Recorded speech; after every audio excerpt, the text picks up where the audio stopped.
more detail.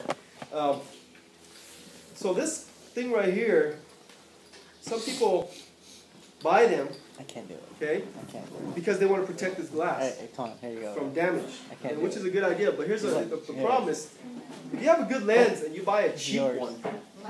Oh, you see, you snagged? It's like putting a fog screen over your nice That's car. how it is, You know what I mean? It defeats the purpose. I tend to not have them on mine. So these hoods are very important to me because when I bang my cameras around, it damages the hood first before it scratches this. So this thing right here is $100. You know what I mean? Close to 100. No, I think it's like $20. Yeah, so like I said, like if that's on your furniture. Yeah, I mean, so if you have one that like matches the the lens. I mean, if you're buying a lens for $100 and you buy a filter for $20, it makes sense. Yeah. But if you buy a lens for $1,000 and you buy a filter for $19, you're a smart guy. What are you trying to do? You're not really protecting. So that's why these hoods are important too because when you shoot in certain situations where there's light overhead, some of that light will blur your picture a little bit, fog your picture a little bit. So these hoods will only take in the concentrated light that you want. When I shoot night photography, I have this on too, but some of those lights overhead at night, I always carry a card with me. So I always kind of block out the light. This dollar is very... What would like when it's really sunny, you get that sunspot? Is that good to use for the sunspot? When you're trying to take a picture, you see the little dots of the sun. No. Do you want the sunspot? Because that's the trend right now. Well, it was kind of weird when I took a shot, opened it up. I just seen these little specks everywhere. I'm like, I kind of didn't want it. Get one of these. Okay. This will. Oh, you just put it on top? Here, you can have this one. You just put it on top? Yeah, just put it on top. Where are the lights coming from? Oh, wherever the light's coming from. Okay. Yeah, so like if you're shooting, if I'm shooting right now, the sun is right there, beaming right down on my lens, and I can see that kind of like vignette, bright. This is great. Okay. That's to get like the light halo around the back of the person and art to get rid of it. So when you want light to travel through your lens, you want only the light that you want, the concentrated light of the image you're trying to capture. Any other light. So if I take this off right now, and if these lights are intense enough, that picture is not going to look as clean. You're going to see that kind of like grayish, because there's unwanted light. Yeah. How would I just? I don't know how else I would describe it. Yeah, but mostly people use this to protect their lens as well. I mean, it's a good investment. It's not that much. It doesn't take that much space because they can put it backwards. Yeah. I can put it backwards? The shot when it's sunny outside, and then there's that. You want that halo in the back, but you want their face to still. Okay. Oh, nice. Still be bright Like instead two of dark. plastic ones. Without using the fill light. Shooting against the light, you want the halo, right? The halo meaning the rim light, the glowing light, which you did pretty well on that one picture, right? Yeah, but it was dark. So you just overexpose for it. I mean, they'll still be there.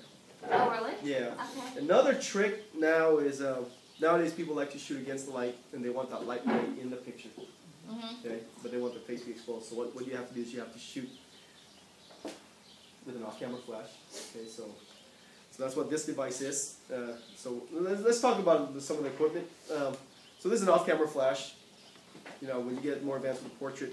So this allows me to control the light from pretty much anywhere. Okay. Once I turn it on and it syncs. Okay. So I can put it on the floor somewhere. Have light.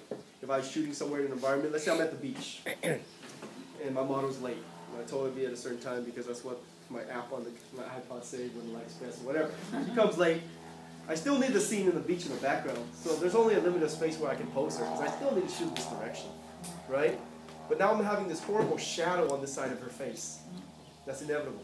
I can't get rid of it because it's shadow. It's not like I can block it out. So I would put this light on this side to cancel out that shadow.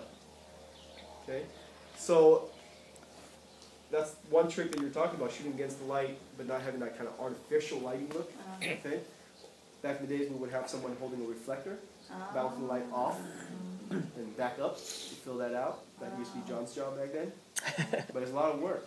You need two people now. Now John enjoys holding this more. Okay, and I can control the amount of light through here. I can put a little thing over to make it softer, stuff like that. When we're talking about aperture and shooting against the light, if you shoot against the light with a wide aperture, okay, so if you shoot against the light, so there's the sun, you're shooting against the sun. If you shoot with a wide aperture, like a 2.8, that sun's going to look like a big blur, just bright. But if you shoot at 22, that sun's going to look like a little star. That's what I want, star. You want the star. Well, it depends on what you want, right? But it's going to actually look like a little star. Okay, so the aperture controls that too. The effect of that light, the source, the light source, whether it's going to look like voluminous and large or like sharp and crispy. Okay, Sharp and crispy is. so it's going to look like a little, like little what, star, like a little ray. 22. Yeah, smaller the aperture. Yeah. Okay.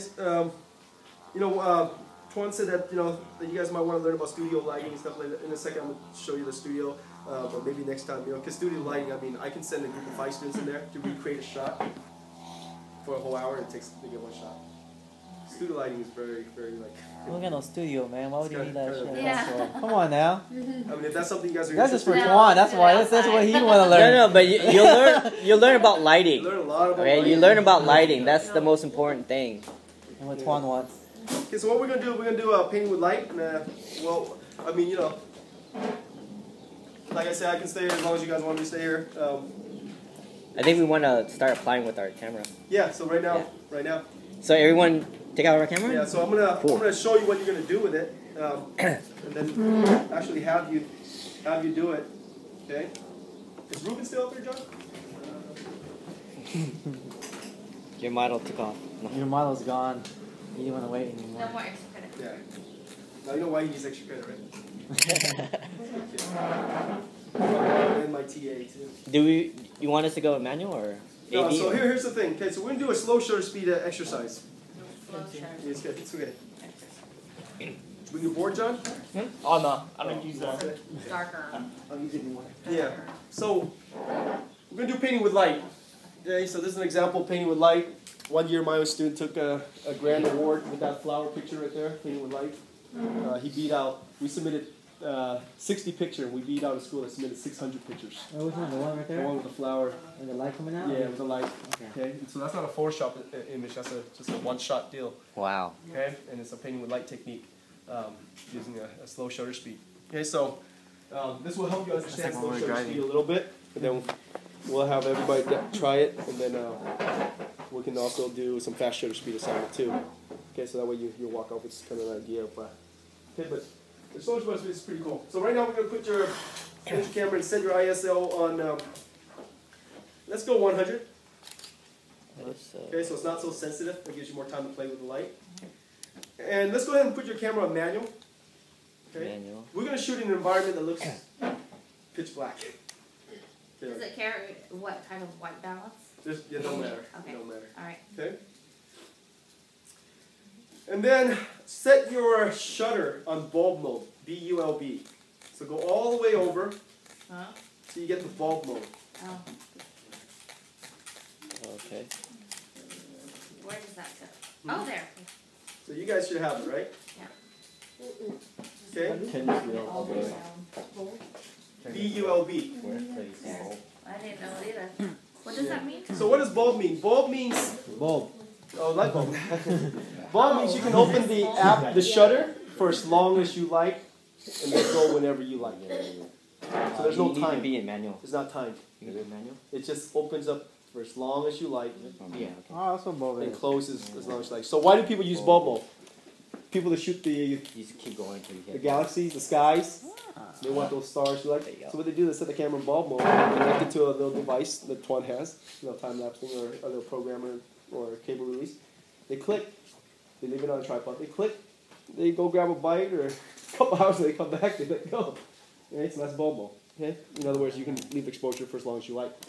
Okay, and then set your aperture. Let's just say somewhere in the middle, 5.6.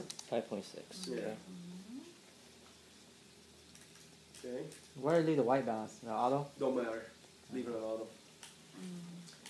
Then set your camera on manual mode. Okay. Because right now we're going to shoot in pitch darkness. You're not going to know where to focus on. So it's better to sit on manual mode. Okay. All right. So I'm gonna. Raquel, what are you printing? Oh, looks good. We'll give him a while. All right. Thank you. See right here. All right. So I'm gonna explain to you how the shutter works, and it helps you understand how light actually how the image actually gets recorded. You know, because the word photography means painting in light. So if there's no light, there's no picture. Whether it's minimal light, it's still light. Okay. Now here's the funny thing: is my camera doesn't have a bulb mode. Okay, because it has like all these seconds and it goes up to so many seconds, but it does not have a bulb mode, which is kind of sad, huh? Okay, so let me borrow someone's Rebel, if you don't mind. Yeah. Light, sir?